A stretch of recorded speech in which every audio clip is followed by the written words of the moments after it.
기후변화 대응의 하나로 자리 잡고 있는 아열대 작물 재배. 우리가 또 마주할 수 있는 아열대 작물로는 어떤 것들이 있을까요?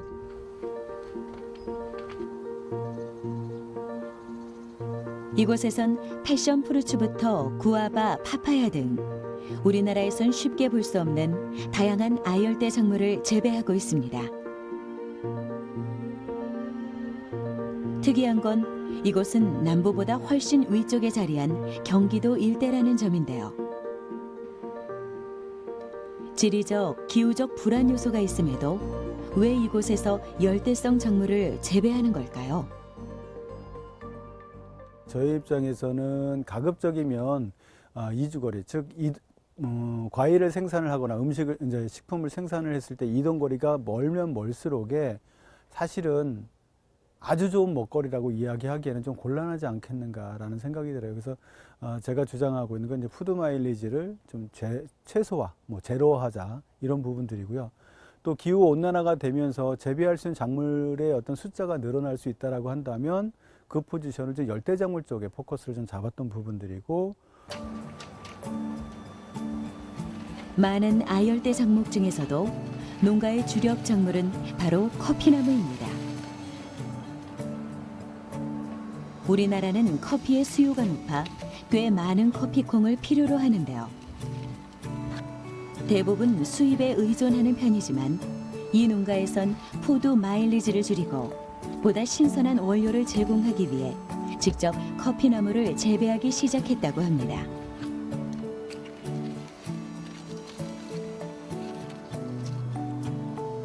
그 중에서도 가장 대표적인 수요 품종으로 손꼽히는 아라비카 품종.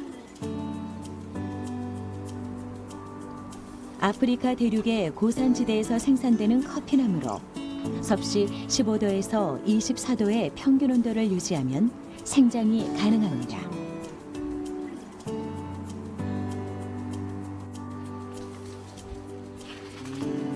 그리고 같은 아프리카 대륙에서 생산하는 로부스타 품종도 함께 재배하고 있는데요. 이 품종은 아라비카 나무보다 높은 24도에서 30도의 평균 온도를 유지해야 하죠. 두 품종 모두 아프리카 대륙의 열대성 기후에서 자라는 품종이다 보니 온도를 유지하는 것이 매우 중요합니다.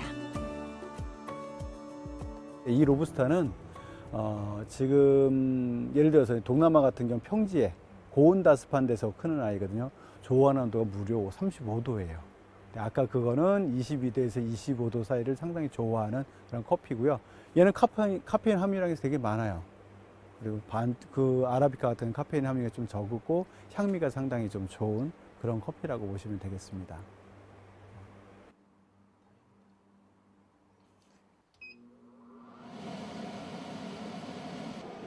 커피나무의 재배 시설은 내부의 기온이 약 15도 이하로 떨어지지 않게 온도를 유지해야 합니다. 겨울을 앞둔 상황에선 각별한 주의가 필요한데요. 이때 따뜻한 열을 공급하고 일정하게 순환시켜 하우스 내부의 온도 편차를 줄여야 합니다. 이 과정으로 농작물이 얼어 죽는 피해를 예방할 수 있을 뿐 아니라 시설 내 과도한 습기와 유해 물질을 제거해 보다 건강한 과실을 얻을 수 있다고 합니다.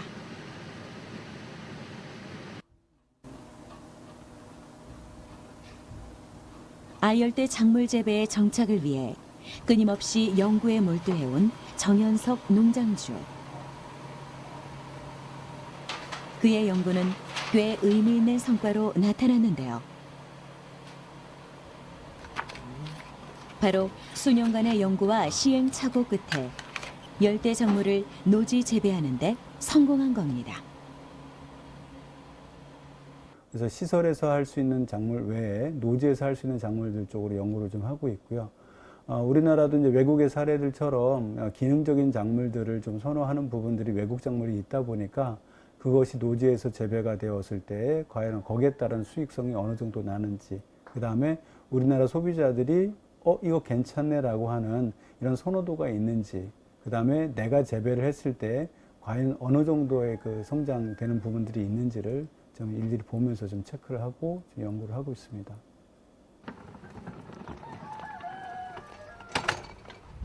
아열대 작물은 우리나라의 겨울철 온도를 이겨내지 못하기 때문에 보통 시설에서 재배됩니다.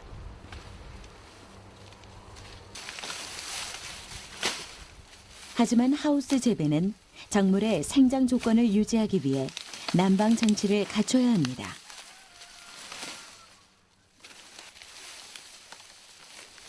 농사를 정착시키고 생산량을 높이려면 감당하기 버거운 비용이 발생하기 마련이죠.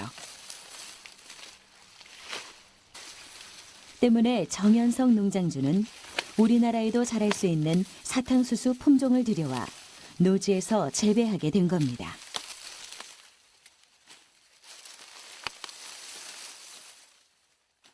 대부분들 하우스를 지어서 하게 되면 훨씬 생육 기간이 길어나니까 훨씬 좋지 않느냐, 또 소득도 충분히 더 올라오지 않느냐라고 이야기하는데 저는 탈시설화를 좀 원하고 있습니다. 왜냐하면 사람도 땅도 저는 쉬어야 된다 생각을 해요. 그런 휴식 기간이 없을 때에는 사람도 땅도 망가지지 않을까라고 생각이 들고요. 또 하나는 이 아이가 궁극적으로 더 오랫동안 내가 키우기 위해서 들어가는 노동력을 감안했을 때 얻는 기대 이익도 생각을 해봐야 되는 부분들인데 시설을 안 할게 시설 투자비가 안 들어가고요. 또 물이나 아니면 비료를 줘야 되는 부분들에 있어서도 시설과 같지 않기 때문에 사실상 노동 투입력이라든지 비용의 투입이 상당히 좀 적게 들어간다 이렇게 보시면 돼요.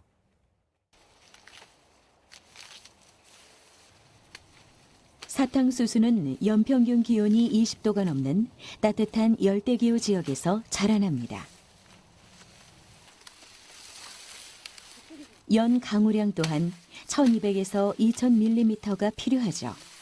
즉 우리나라에서는 재배가 어려운 작물이란 건데요.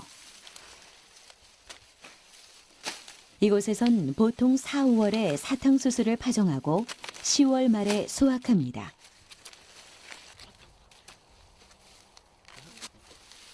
한겨울을 지내지 않는 방식으로 우리나라에서도 생장이 가능한 사탕수수 품종을 재배해 성공할 수 있었던 것이죠.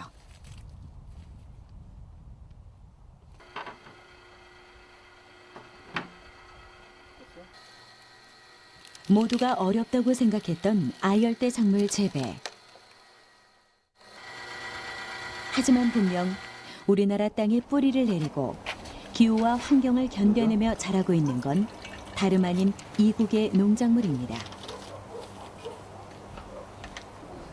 물론 아열대 작물 재배가 성공적으로 정착하기까지 쉽지 않을 텐데요. 사탕수수 노지 재배가 성공한 것만 봐도 앞으로의 가능성은 충분해 보입니다. 기후변화에 대응하고자 생업의 전선에서 누구보다 먼저 변화를 시도하는 사람들.